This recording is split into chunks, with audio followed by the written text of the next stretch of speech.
Welcome to Empirical Peapod. I'm your host, Tim Day. Thank you so much for being here with me. I don't want to futz about, so let's get into today's show.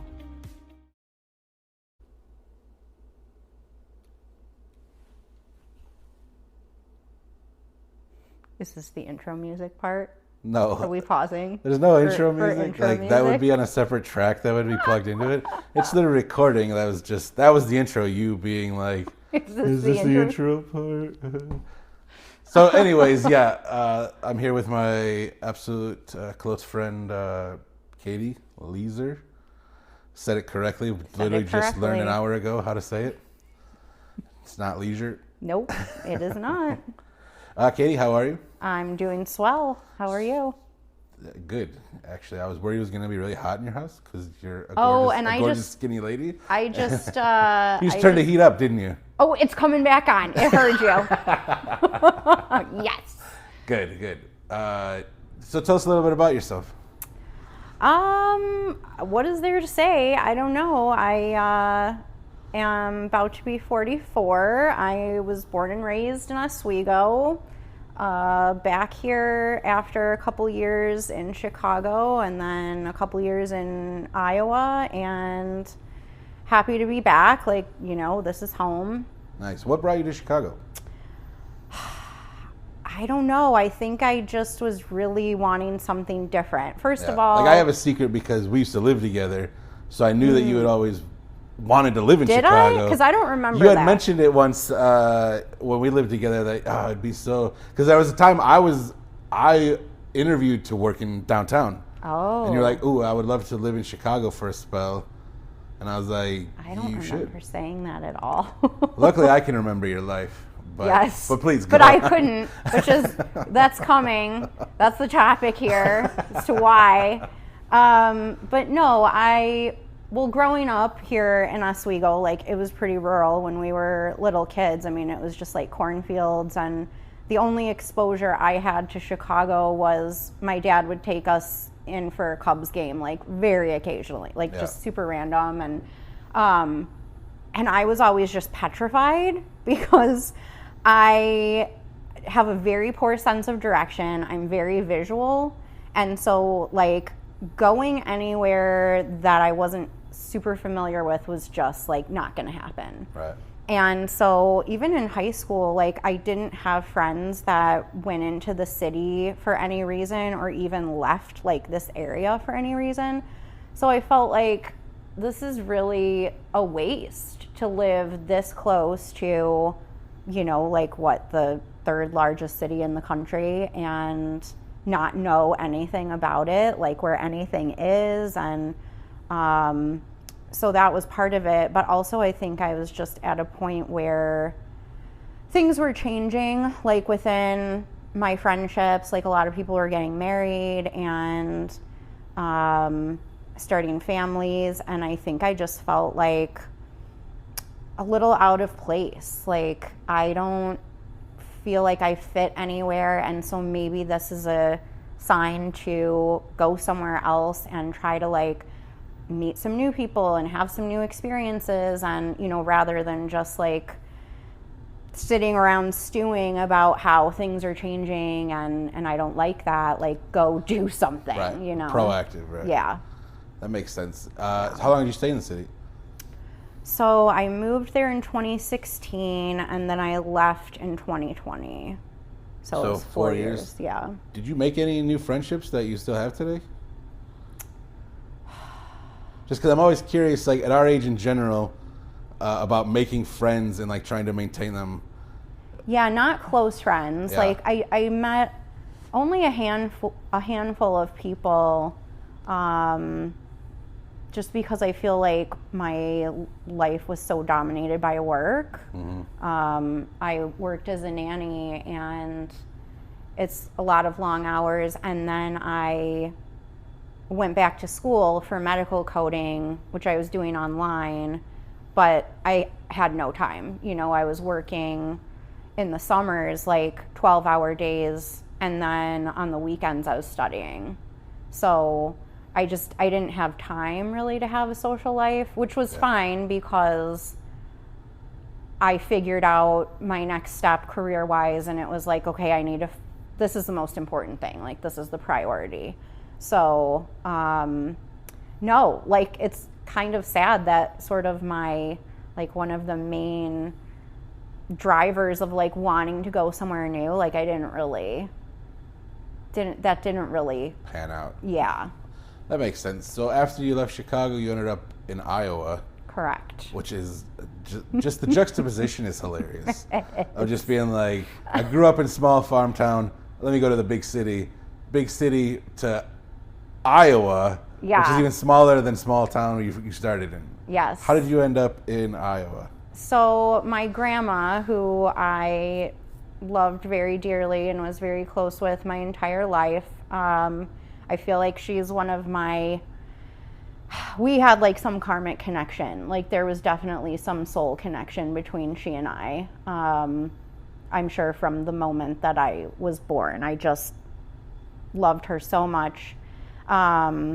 She and my grandpa had moved out to Iowa in the late 80s, and I would always go out and visit them.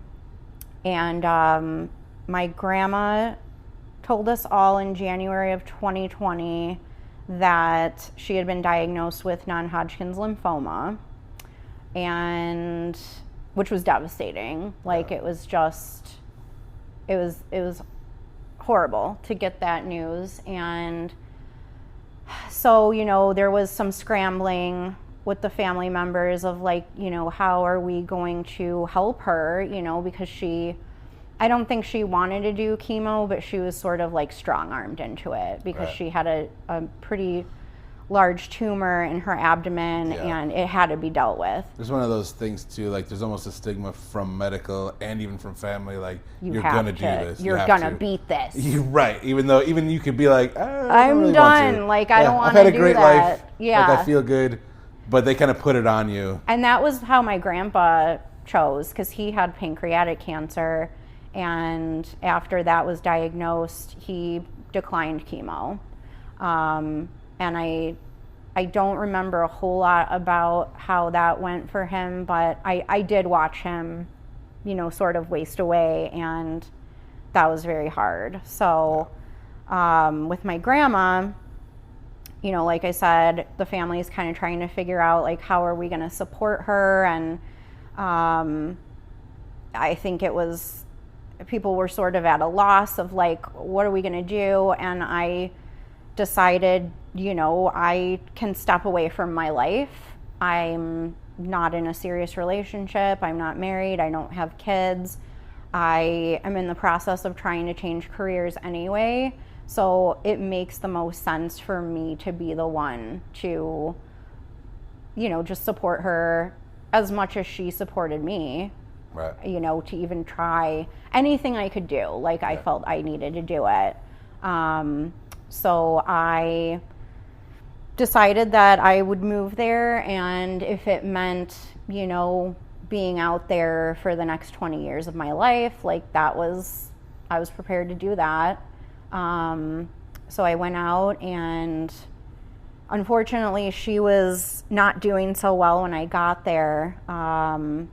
She had a port put in because it's easier, if you're undergoing chemo or something where you're just getting a lot of infusions, rather than accessing like your peripheral veins, it's just easier for them to have this port in. Yeah. So that had gotten infected, and so I was only there a couple days when she turned septic. Which was terrifying because I was alone with her in the house and had no idea what was happening. Right. So she turned septic, went to the hospital. My uncle came and got her, and they were able to clear up the sepsis, but the kicker was that she had a faulty valve in her heart. And the doctors knew this prior to her getting the port placed and starting chemo, but it was like, we have to prioritize. Right. Like, one of these things has to be addressed first, and it's going to be the cancer. Sure. So we're going to put that off while this infection was basically hiding out in that valve, and there was no way to get to it with antibiotics. Right. The only option would have been open heart A surgery. replacement of the valve. So she was not a candidate for, what do they call it when they go in through the vein or the artery rather than accessing the heart directly? I don't know. You're staring at me like I would know, and I love that, but I have no idea about regardless, there are ways of doing heart surgery that's not open. Yeah. It's less invasive, but she was not going to be a candidate for that, and she just said, no, I'm done. I had exactly 4 hours to wrap my mind around the fact that she was coming home to die. Right. And that I was going to have to help her through that transition. I think I sat in a chair and didn't move the full 4 hours. And what finally clicked for me was like, this isn't about you anymore. Sure. This is her. Yeah. You're going to do whatever she needs. You're going to get her to the finish line, and you just have to do it. Because I wanted to run away, you know. I wanted to just get out of there. I was pissed. Like, this isn't what I came here to do. Yeah, well, right. You come to take care of your grandma. Help her live. And it's been literally only a day or two. Yeah. Yeah, and it's like, oh, P.S., your plans? Fuck yourself. Yep. So, yeah, she came home, and I didn't know how I was going to feel when I saw her, but as soon as she walked through the door, it was just like this flood of, this is about her. Reality. And like, you want to do this, you want to, it was such an honor. Yeah.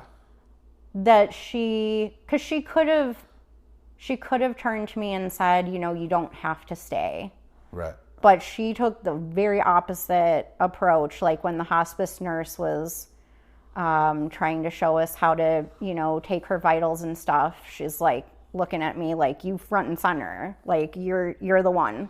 This is like this is what I need you to do. Do you think you responded better to this? Because like, to me, just based on your personality and knowing you, I almost feel like you'd respond better to that because it's so matter of fact of just being like, I need you here. And you're like, oh yeah, of course I'm here. Yeah, I think if it was like, oh, you don't have to be here, you know, if she would have been more just wishy-washy, or, you know, if she wouldn't have communicated to me in that way that like, I want you to stay, I don't know, I might have struggled with like, well, should I leave? Like, should I stay? Yeah. But when it's like, no, I need you to be here.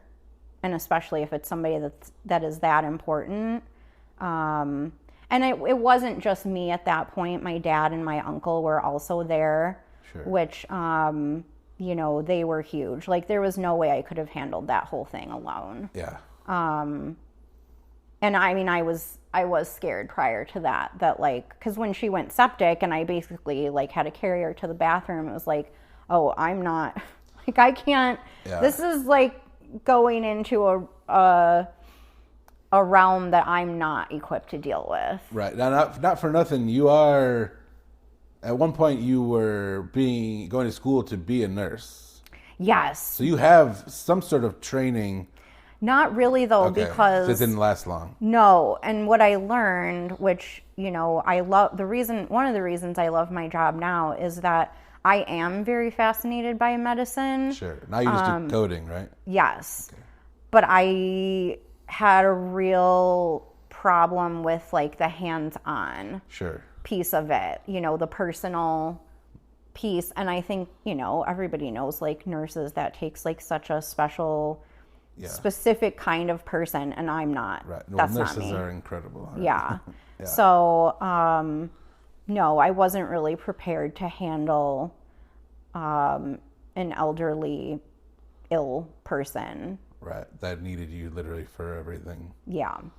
And I assumed when I initially went out there that like, if it got to that point, like we would call in reinforcements in the form of like a home nurse or something. Right. Yeah. My role was more going to be like, you know, taking her to doctor's appointments and taking care of the house, because she told my family that there were only 2 people that she would allow to live in the home with her, and I was one of them, because we are both extremely particular about our environments. Right. And she knows that I'm just as picky. Yeah. So, yeah, that was sort of my mindset going into it, is like, I'm gonna step in and be Grammy in all of those, day-to-day like functions, where she's maybe, too tired or run down to do those things.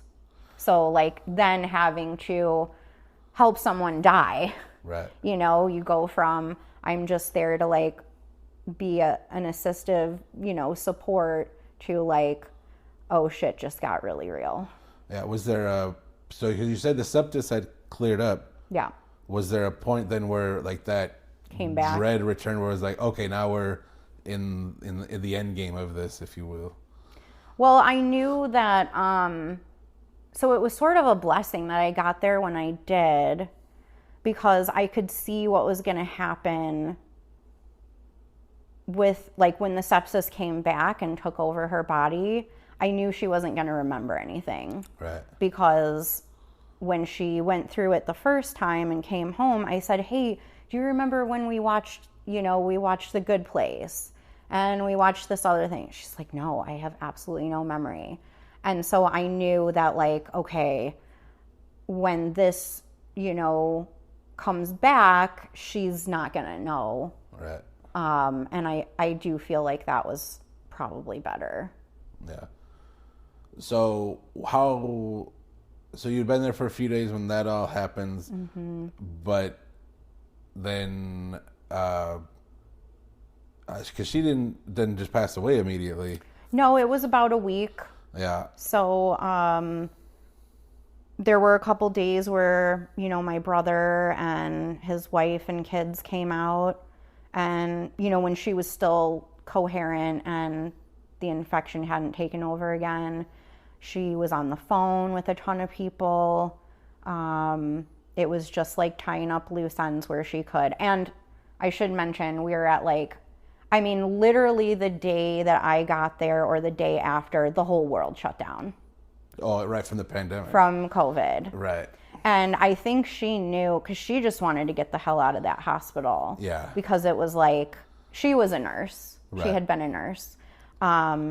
And so she knew how everything, she knew the drill.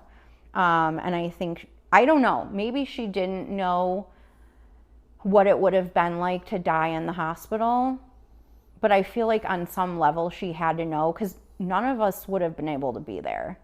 Right. There's a very good chance that she might have died alone had she said, I'm out of here, Right.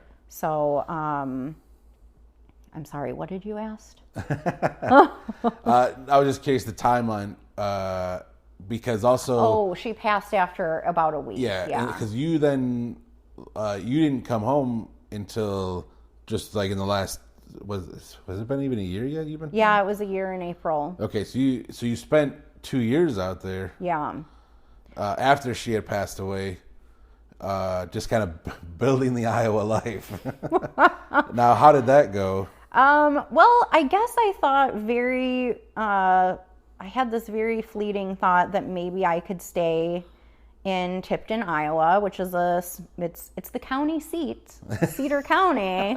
It's kind of a big deal. Oh yeah. But it's not at all a big deal. Like, sure. It's a small farming town, and I don't know, I just didn't, I'm not sure exactly when it sunk in that, like, I don't think I was really thinking about that, because I was just trying so hard to find a job, because after my grandma passed away, my family had to sell their house.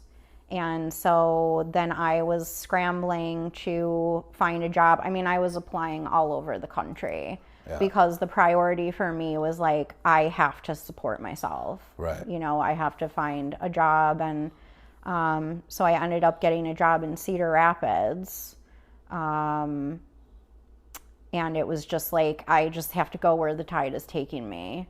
And just... Do you feel very free-flowing about that time, where it was just like kind of wherever, like truly not being neurotic or tied down or trying to do something, just kind of being like, all right, there's a pull here, or there's a job here, like, oh, let's see what happens if I follow that? I was not that nonchalant. I was going to say, as I was saying, I was like, there's no way in hell Katie was this nonchalant. But like what I said, but like as neurotic as possible. It was like emergency mode. It was like, oh my God. Like, I mean, and I had to find a place to live during COVID and after the either first or second worst natural disaster in Eastern Iowa history had just occurred in that area. What was that? So in the summer of 2020, there was this thing that happened called a derecho. Derecho? A derecho. And it's hilarious because everybody in Iowa pronounced it differently. I worked with this woman who called it a derecho. Nobody could figure out, like, how are we supposed to say this? But I think it's derecho. And a derecho, I had never heard of this before. It's akin to a tornado. Oh. But it's like blunt force winds or straight force winds that can be even more damaging than a tornado. Wow. And yeah, so the city of Cedar Rapids especially was just like, I mean, these massive trees just uprooted all over the place. It was a total disaster area. I saw silos just flattened. Yeah. Just flat on the ground. That's crazy. I'm terrified of weather in general. Yeah. So like I don't like that. Yeah, I was at my grandma's house when it happened, and I remember going to look out the window and I could feel like the house was shaking. Yeah, that's too much. Yeah, it was intense. So as I'm looking for a place to live, you know, there were tons of people that their homes were destroyed. Yeah. So like everybody's looking, and it was just like nothing short of a miracle that I found a job and I found a place to live, you know, when I needed to. What was because like so you stayed out there for 2 years, and you kind of went out there with the intention of maybe staying for as long as you needed to. For my grandma, yeah. Yes. With that gone and still staying 2 years, what was the catalyst for wanting to come back, quote unquote, home then? Well, I think I had this very naive idea that I could be like my grandma and live in two places at once. Because for years, they kept their farm property in Illinois. Yeah. While also living in Iowa. And, you know, my grandma had a bedroom at our farmhouse, and they were back all the time. Right. She still had a lot of friends here, family. But, you know, their business, the farm, was in Iowa, where she was also, this woman had so many friends. It was ridiculous. She was an Aquarius, so, like, very... I like how you throw that in there, like, here's the explanation. She's an Aquarius. She was an Aquarius. So you know. Very community-oriented, very, you know, just motivated by connecting with people and helping people, and so I thought, well, I can be like my grandma, and except that you are not an Aquarius. I am not an Aquarius. I am a home-loving Cancer. That is true. I need my shell. I need my space, and it became obvious very quickly that, like, no, there's no way that you're gonna pull that off to have one foot in each state.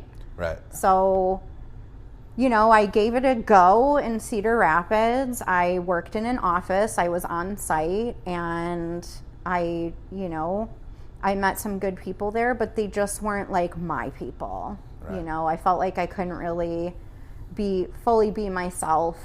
You know, there was just no one that I was really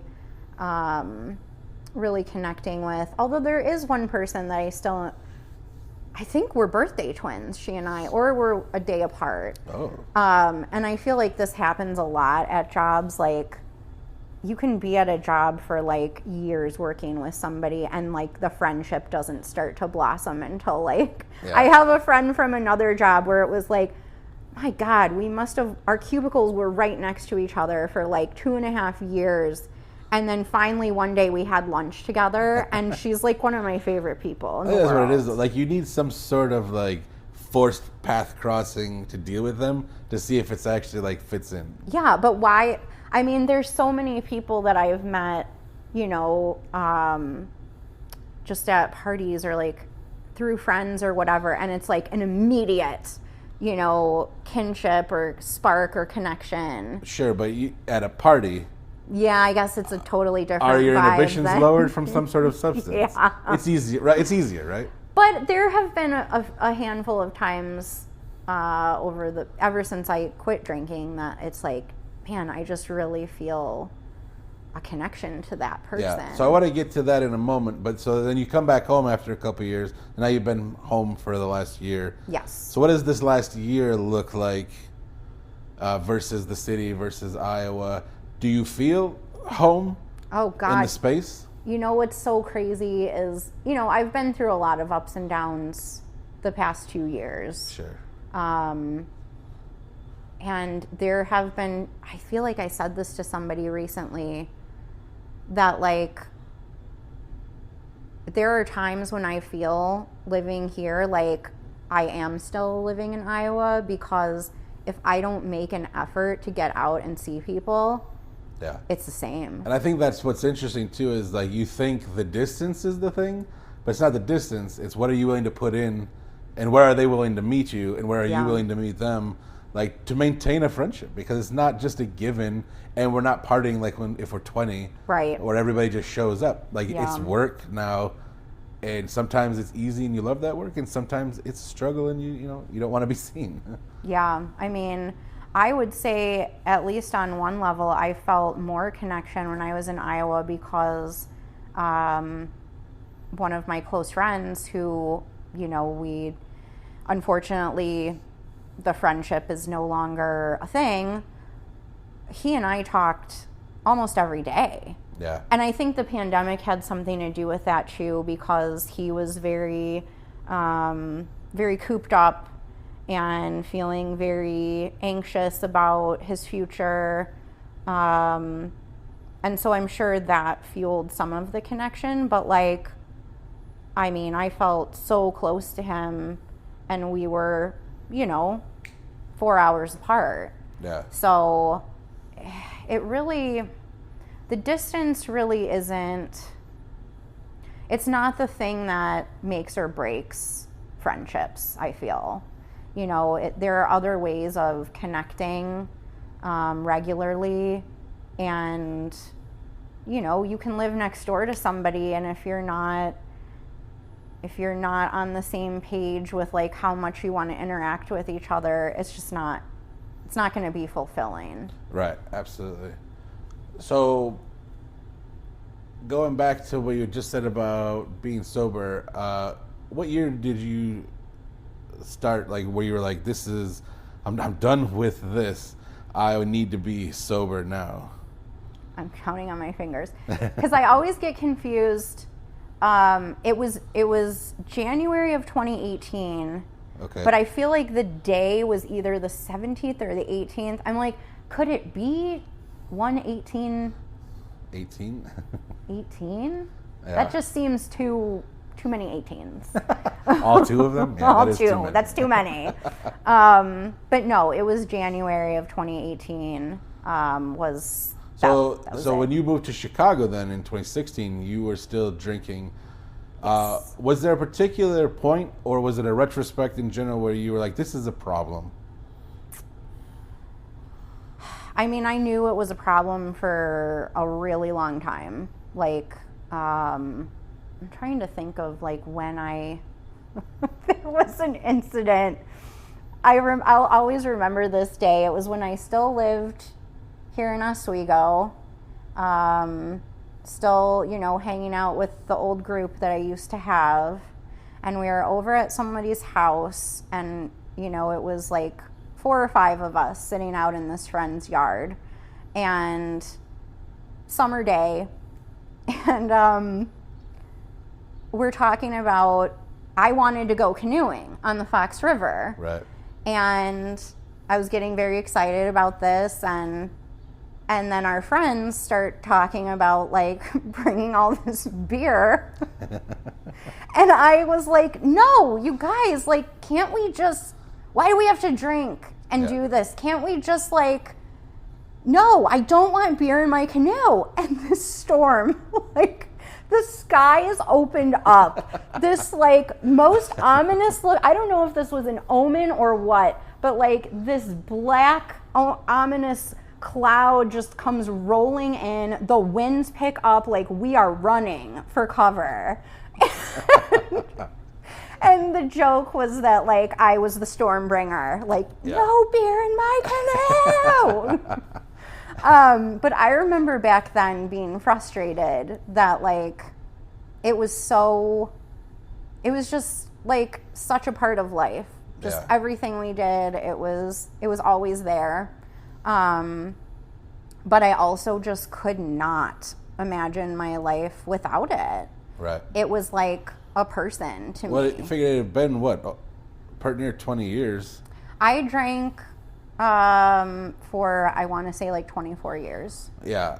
And it wasn't even right. I would say like because I was there for part of it as well. It wasn't necessarily just like casually drinking. No. This was like binge drinking every time. Yeah. Yep. Can't shut it off. We're going till the sun comes up. We're not going to work tomorrow. Yeah. We don't care. Like we sleep where we fall.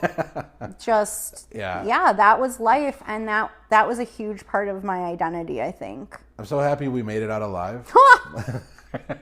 Jesus. Like we had fun. Oh my God. It's the weirdest. But I'm so glad it's over. I've said that to you before. Like I am so grateful for my wild youth, but God damn it, I would not go back. Yeah. What, like, I got to think too, and then taking becoming sober, and kind of then being out of your element also because you're not isolated, but you're in the city where it's busier. You're so focused on work.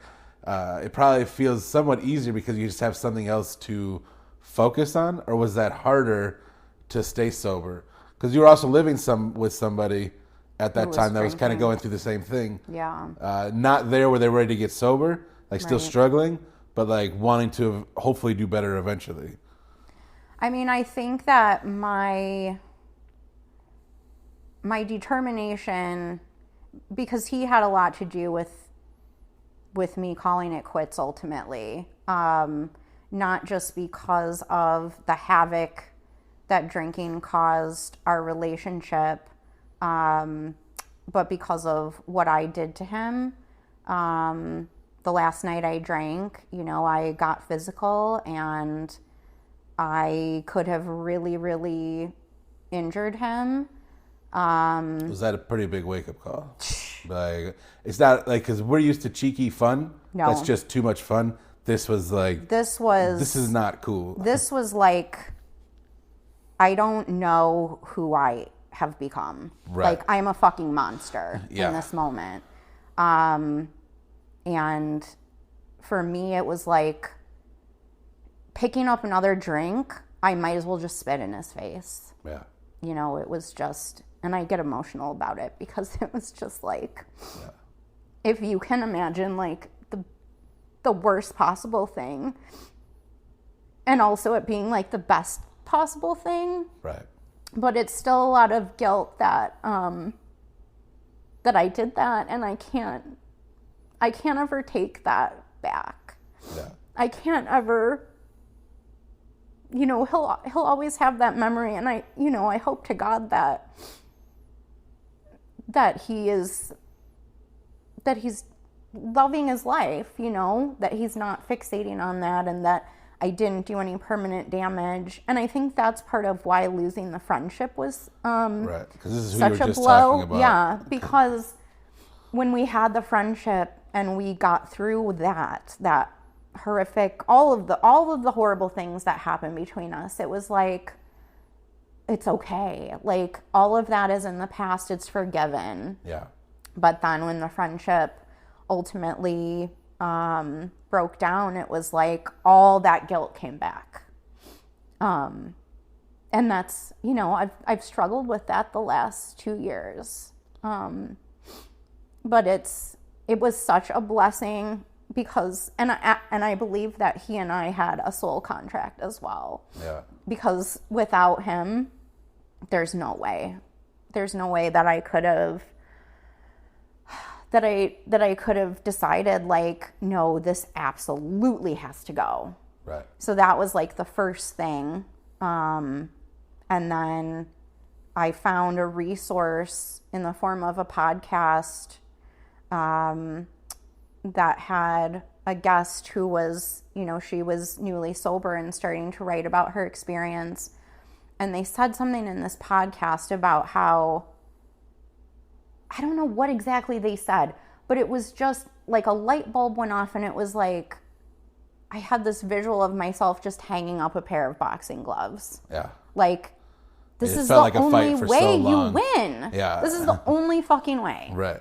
And as soon as like that solidified in my head, it was like, oh, it's just fucking logic at this point. Right. You know, I can't argue that. So your question was it hard to be sober living in that city, in that situation? I think, you know, because of the severity of like that final straw, yeah, that really helped me to like stay the course. And also, he was still in addiction. right, And so there was a lot of stress and anxiety around, like, I think I was focused a lot of my energy on, is he going to come home drunk? And how am I going to handle that, deal with that? Like, what is the next? Just waiting for the shoe to drop constantly. right. Yeah. But I will say that about 8 months into being sober, so I think he got sober, maybe this was 11 months, the thing I was going to refer to, but I think he then got sober 9 months after I did. And then at like my 11-month mark, I had what I would call a mental relapse, where for the first time I really, really wanted to drink. Oh. Like bad. Right. But did you? No. But you just like that strong pull. Like if he wouldn't have been, because at that point, you know, he got sober, we broke up, and we really started, I mean, the majority of our relationship was just a friendship. Sure. But, you know, we really became even closer after we both got sober. Yeah. And I loved coming home after work every night, and we would just sit in the living room and talk. And I feel like if he hadn't have been there, I would have run out the back door to the 7-Eleven and bought whatever I could find. Yeah. But it was the fact that, you know, I have like reality in the form of this person sitting there sort of like tethering me to like just the reality of no, you can't do that. Like what? Yeah. But no, I think I got triggered because we were going into the first holiday season since I had quit drinking, and there's just so many things when it comes to, I mean, I can only speak for where like alcohol is concerned, because I've not, you know, I've not been addicted to anything else, but, you know, like so many memories tied to where you link alcohol to so many different events. Yeah, or like when people bring up things too, it's like, remember that time we were drunk doing this? Yeah. And it's like, oh, fuck's sake. But I don't know, something about that drive home from work that day, it was everything. It was the holiday lights. It was the way the air smelled. It was the fact that I was about to have a break from work. And it was just like, you want to drink? Like, it just, like, this is celebration time. And that's what you do when you celebrate. That's interesting, because that's how I feel about a sugar addiction. Is like, when you're having a shit day, let me gorge on sugar. Or then when you're like, when I'm having the best time or something good happens, let's also gorge on sugar. I was less, to me, drinking was more celebratory. Yeah. And it was always so ceremonious.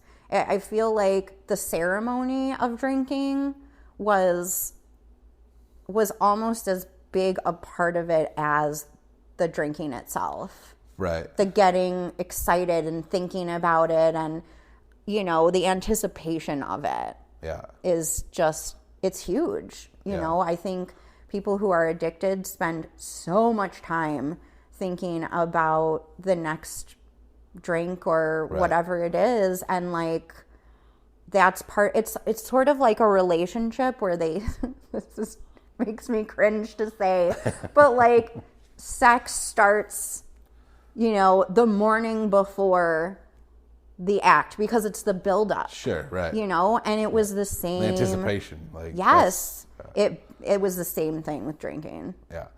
Now, I don't want to get into a bunch of particulates and stories just because we'll be here forever. But while we always tried to have a fun, cheeky time, there was some horrible things to, like, you knocked your teeth out at some point. I didn't. I was just telling two of our friends this story when I scorpioned myself. You and Jason were out in the boat, and you saw it happen from a distance, and you're like, oh. Oh, yeah. Like, oh, Katie. Yeah, no, I didn't. I fell on my teeth. Yeah. Miraculously, they did not get knocked out. But I mean, my knees were bloodied. I had, one of our friends described my mangled big toe as a horror movie. Your toe is a horror movie.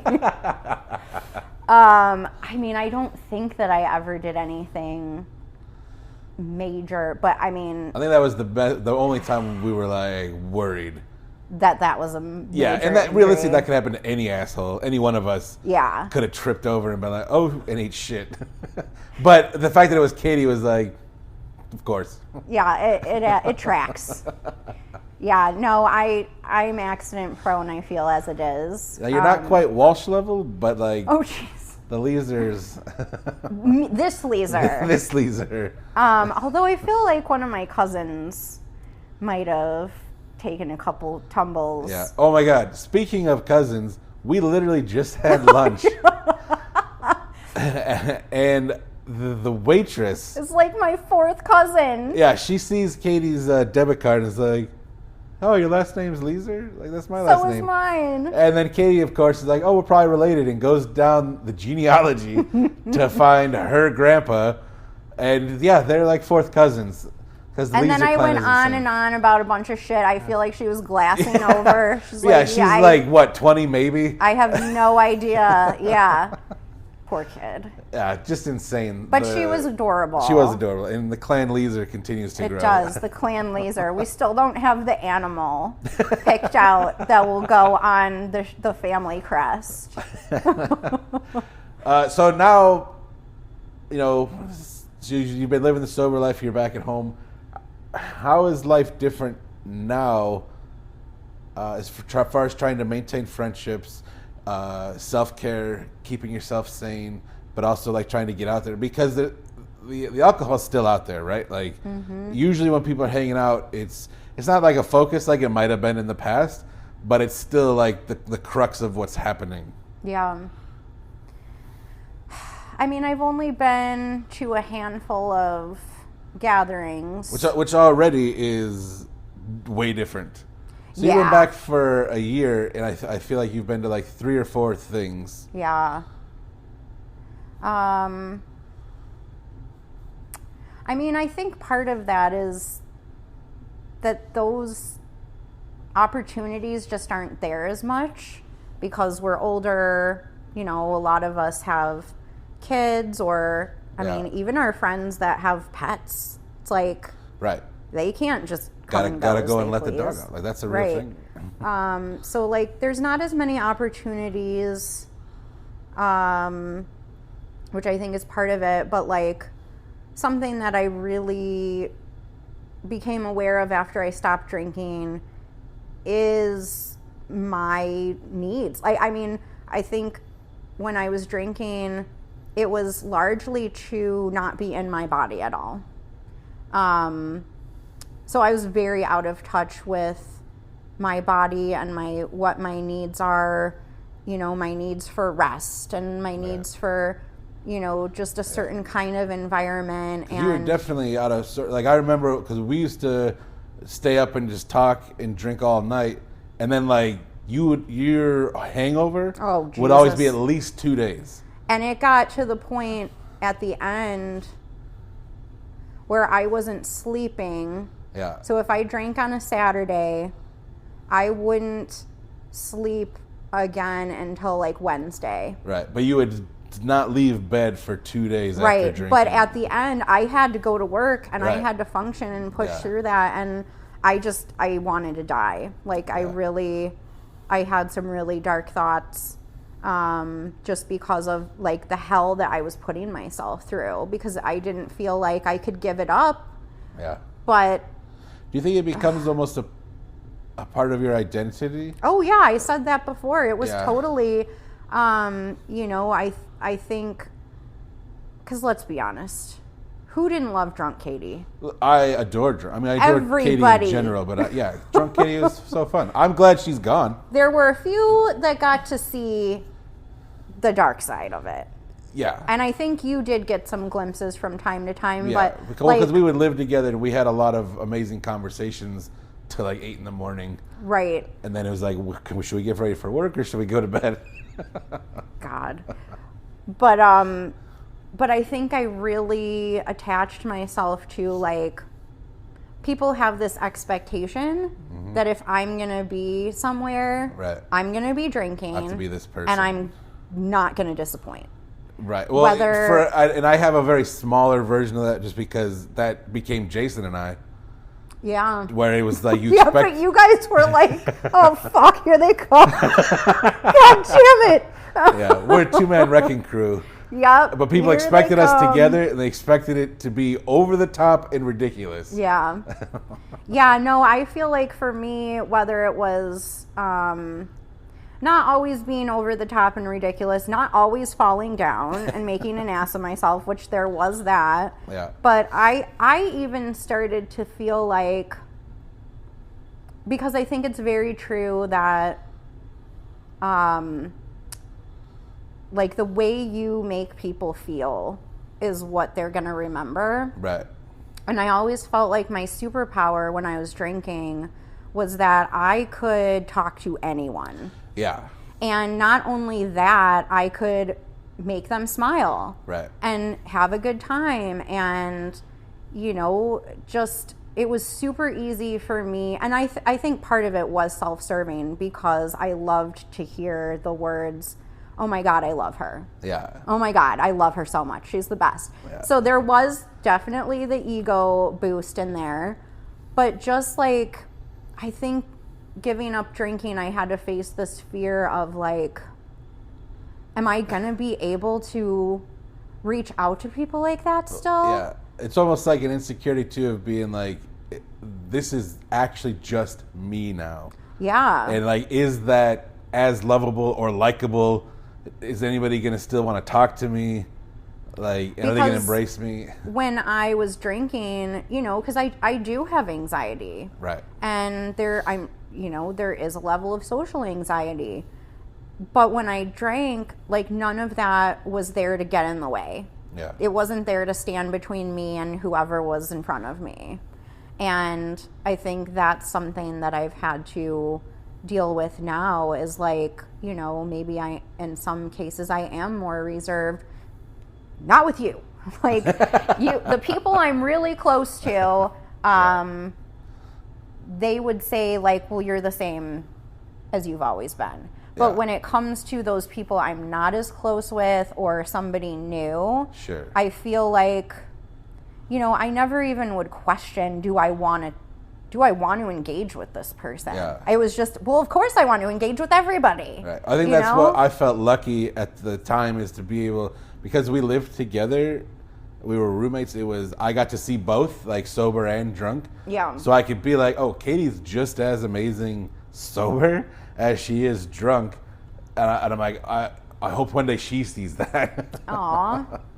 Yeah, it's been, I don't know. I think everybody has their insecurities and like their self-doubt, and drinking definitely, it separates you from those things. I mean, it also separates you from self-awareness. Right.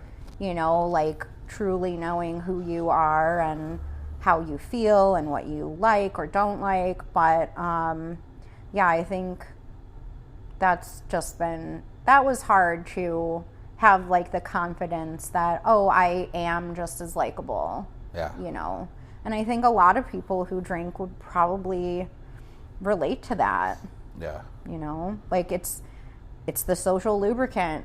Like Right. everybody feels a little bit better at socializing, I think.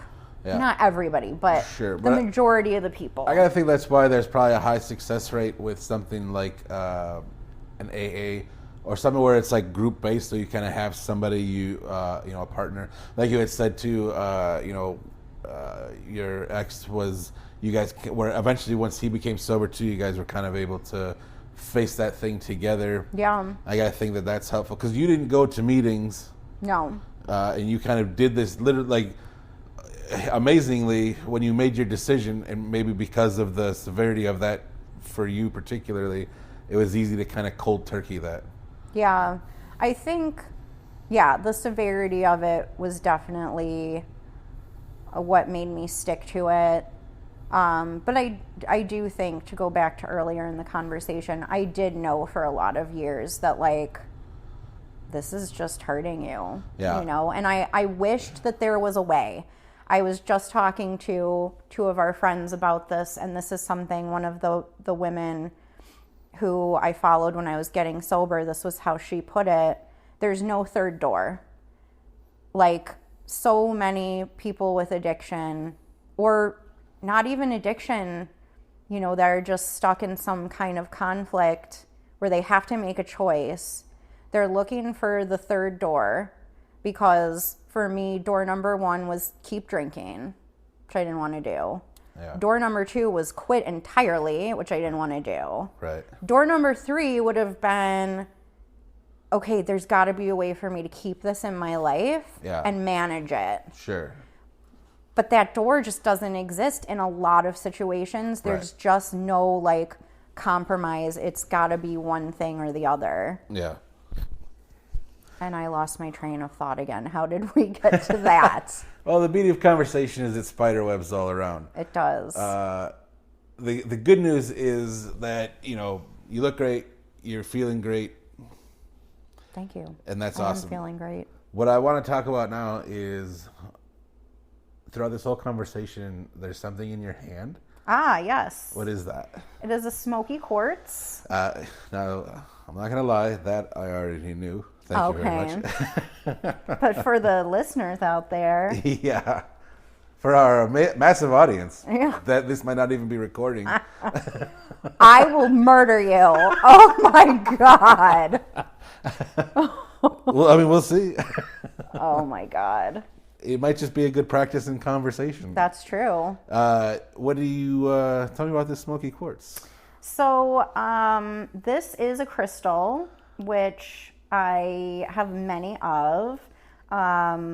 This one in particular I like because it's associated with the sign of Virgo, which is my ascendant or rising sign.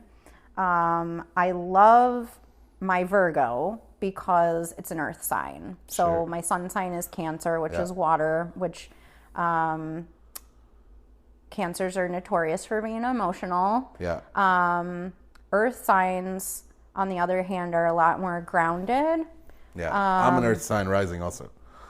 Oh, interesting. What is your rising? Taurus. Oh, nice. Yeah. Love Taurus energy. You're welcome.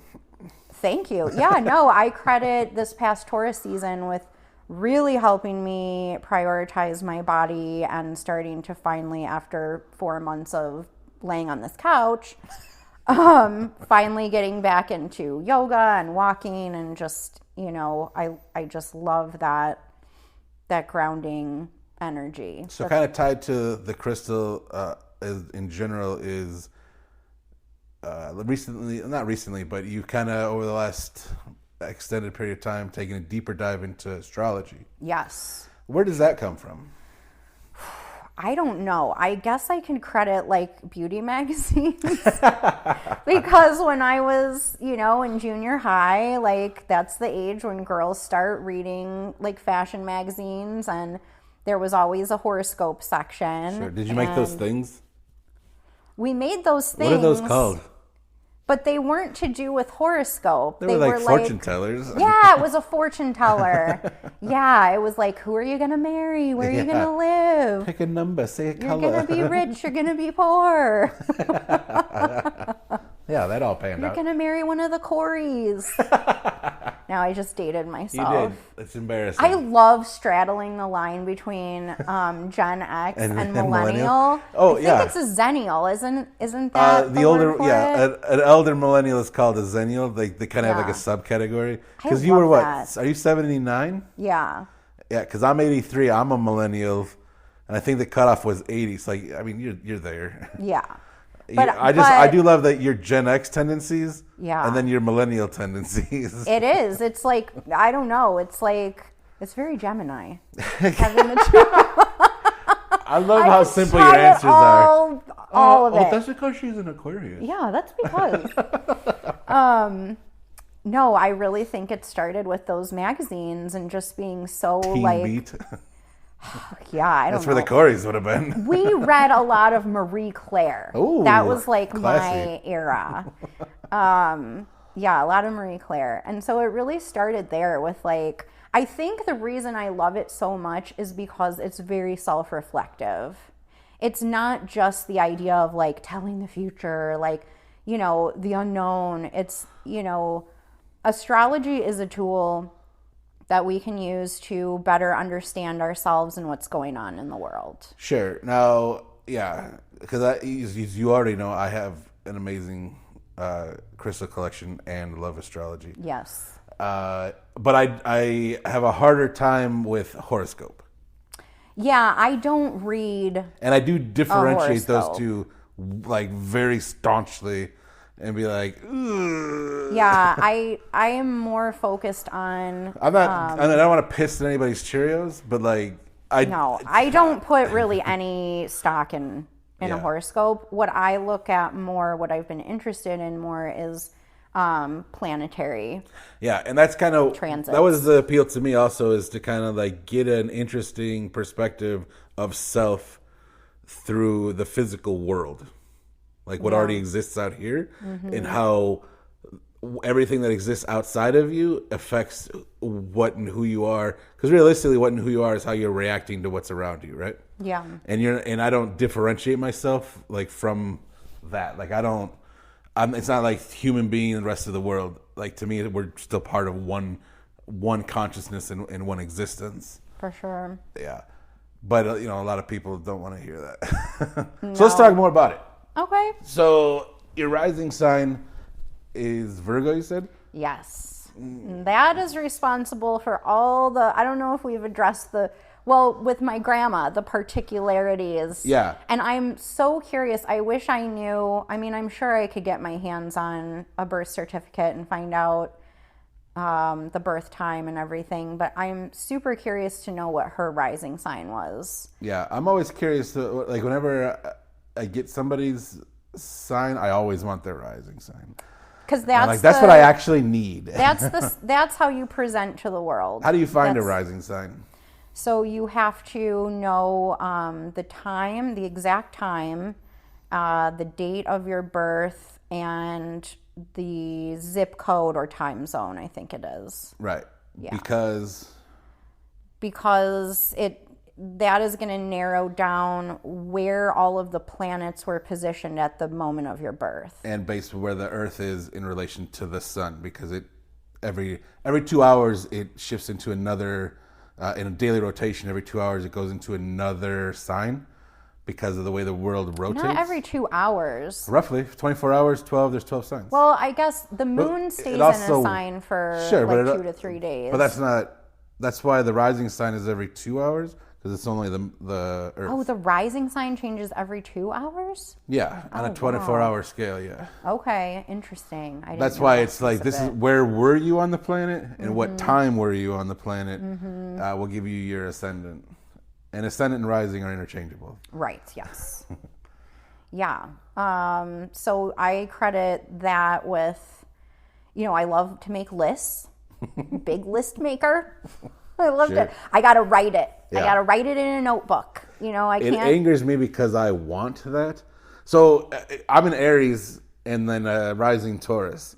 So I've got the grounded, stubborn, organizational Taurus with this free-forming Aries dickhead who's just like, we'll figure it out as we go. Just let it go. Just yeah. And so mostly I just spend my time hating myself as much as possible. No, I feel like you just have to embrace, maybe one day you are a little bit more organized and another day you're just like, let's just scrap the plan, Yeah. So, and as I get older too, I'm starting to I basically consider myself two separate people. I'm like, all right, we'll let Taurus guy handle that today. And then Aries guy can handle later. That's not a bad idea because it's like, it helps you remember that you aren't just one thing. Right. And nobody is one dimensional. Because sometimes I'm like, I'm not emotional. Come on, whatever. I hate that side of me. I don't want to indulge that. I don't value that. I value, having everything be very structured and very just so. Yeah. But then it's like, something will happen where I can tap into that emotional side and use Cancer is hugely intuitive. And it's like, I would never want to get rid of that part of myself. Yeah. So it's like, I love the idea of calling you and you being like, I'm not cancering today, so nothing emotional. Yes. Cancer has left the building. I'm only Virgoing for now. Yes, we are Virgoing in this moment. If you don't have a plan and a list, you need to get out. And I like that about myself because, I feel like I'm not just aimless, and it helps me to be productive and get things done, and I value that. So do you feel, at least for me, I feel too, like with the exploring and kind of the education of looking into that, it helps you kind of live that symbiotic lifestyle where those two things can come together. Because I feel like a lot of times you can feel like you're being pulled, and most people would never look at that. And I'm not saying that's your be-all, end-all answer, but it's nice to have the education and to look into it and kind of be like, oh, this kind of makes sense to an extent. You mean as far as I can look at my reactions to things? Yeah, well, because you know that you're an emotional Cancer. That sounded odd, but you're an emotional person with the sign of Cancer. Right. Not an You're emotional a Cancer. You're an emotional Cancer on this world. But then also the structured version of Virgo as well. And since you can understand both, it kind of helps you live a more, balanced life. Yeah, totally. If I was all one or the other, shit might get done. Right. But everybody would hate me because I'd just be although I feel that's more Capricorn, we're just gonna bulldoze our way through. Yeah, we'll deal with everybody else after. Yeah, but and these two signs are not the end all be all. There's also your moon sign and every planet. Every planet, which I don't fully understand. That's always made me laugh when somebody's like, I'm a Scorpio, but I have no Scorpio. And I'm like, well, what about this? What about your moon? What about your rising sign? What about every other planet? To me? And they're like, you can see their eyes glaze over it. And they're like, what? And I'm like, okay. I'm like, we don't have to talk about it. Don't worry about it. Yeah. No, I'm still trying to wrap my head around what the moon sign means. Have you ever done a full chart? I have my chart in my phone. I reference it all the time. Did you use an app or something, or did you go and have somebody do your chart? No, I used Cafe Astrology. Okay. I would love to have my chart read. There's an astrologer that I follow. Her name is Maddie Murphy. She does, I think the podcast is called The Cosmic RX. And every week she does a podcast to talk about, like, you know, where is the moon going to be every day this week? What planetary, you know, major planetary transits are occurring? She does an awesome segment called If Astrology Isn't Real, where she connects events that are happening around us to astrological events. Yeah. She has a wait list to work with people in a variety of ways. She's very into, like, helping people build their businesses. Yeah. From a standpoint of, like, you know, this is what the planets are going to be doing, so maybe, like, this is the best time to launch, you know, this new thing or whatever. So she works with people in that way, but she'll also do, you know, a birth chart, like, interpretation. Right. And so I'd love to do not only that, but also I've, you know, come across offerings for classes on how to read birth charts. Yeah. And I would love to do that. It's just a matter of, like, committing to it, right. You know. But yeah, there's still a lot that I'm trying to learn about it, understand. I do credit my Sagittarius moon, though, for becoming a completely different person when I'm on vacation. Really? It's the weirdest shit. When you're on vacation. When I'm on vacation, it is like all, you know, cares are just tossed to the wind. Yeah. Like, we don't need a list. We don't need a plan. You know, you're on vacation. The last time I traveled somewhere, our flight back got delayed, I don't know, like 8 hours. And then we're sitting on the runway for like 2 hours. And I was just like, meh. Yeah. What am I going to do? Right. It's out of your control. Just going with it. Yeah. So I don't know. I feel like the adventurous side is maybe, you know, sort of a Sagittarius quality. Just sort of, you know, prioritizing being adventurous over being in control and structured. Yeah. So, still learning about it, though. That's awesome. Yeah, I love that stuff, too. What do you suppose is next? Next? Yeah. In life? Sure. You know, it's odd because since probably 2015, I've always had the next step. Yes. In mind. Like rigid. This is happening. Yeah. This is the next thing. And I'm finally in a place like this, getting back here, getting into this, like this condo. Right. Having the job that I have right now. Like, these were the goals. And now that I'm here, I don't really have a game plan for the next thing. I think I had some thoughts, and the last eclipse season just blew up everything. It just obliterated everything. It just tore me down. It stripped away. I just love your idea where it's like, what happened to your life? And you're like, eclipse season. Eclipse season, mofo. Yeah, it was just, it just took, and I don't know, I can't really explain it, but whatever was going on in the heavens, you know, something just sort of triggered me to, I had a meltdown, and everything just sort of went away, which didn't feel good. You know, it was sort of dark. It was very fuck it all, you know. Yeah. I don't care. I'm not going to try. Like, I'm done. It was very, I'm done.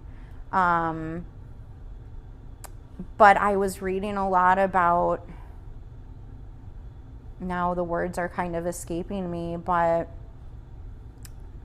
just sometimes everything needs to be dismantled and broken down and cleared out because maybe there's some new... But to make space for what's coming. Yeah, and you don't necessarily need to know. Because Right. I've always been... There's something almost cleansing about that breakdown. Yeah, it really is. It's and in the moment I was, angry about it and sort of like out of spite. Like I'm not even going to try. I'm not even going to think of anything, or want anything or hope for anything. But it was like, while I was busy being pissed off about it, it's like, no, this might actually be like a gift. Right. That all of your aspirations, if you want to call it that, are being cleared out because that's making space for things that maybe you didn't even know you wanted to come through. And that's a shift for me because, you could say I'm controlling.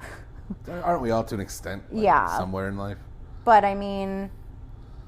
But also to clarify, that's for you because you're not controlling, I don't feel like, to people. But with my own. But with unless somebody like lived with you to where they were doing stuff the opposite of the way you would do it. Yeah. Then it can't confirm. Then it's a fight.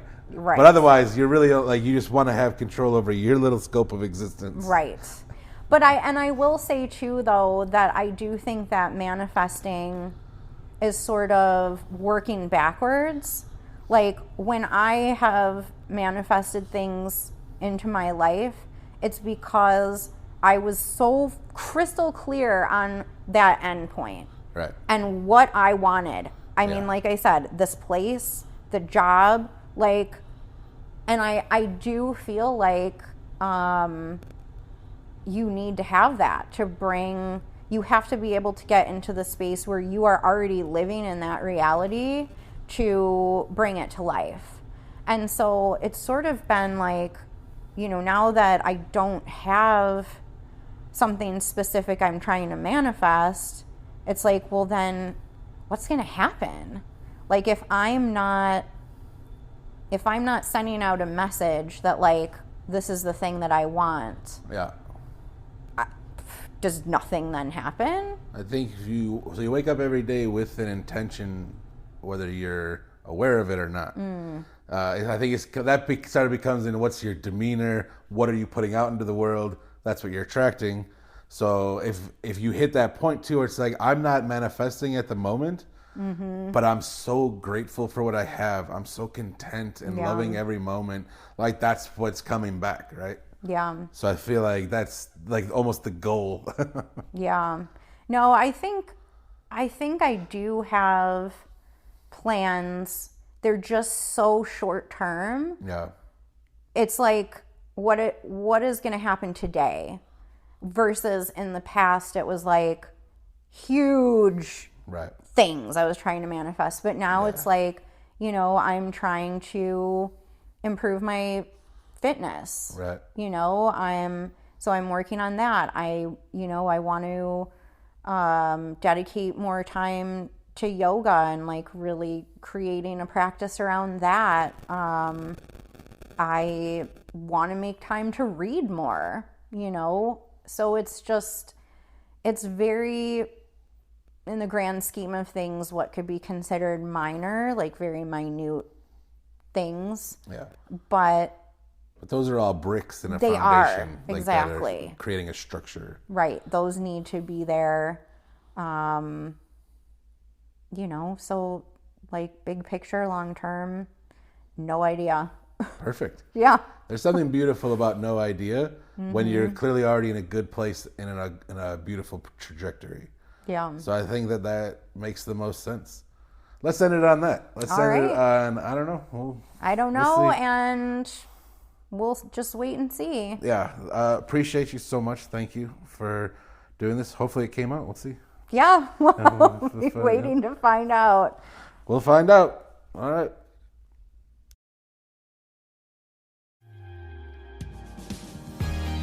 Thank you so much for checking out this episode. It means the absolute world to me.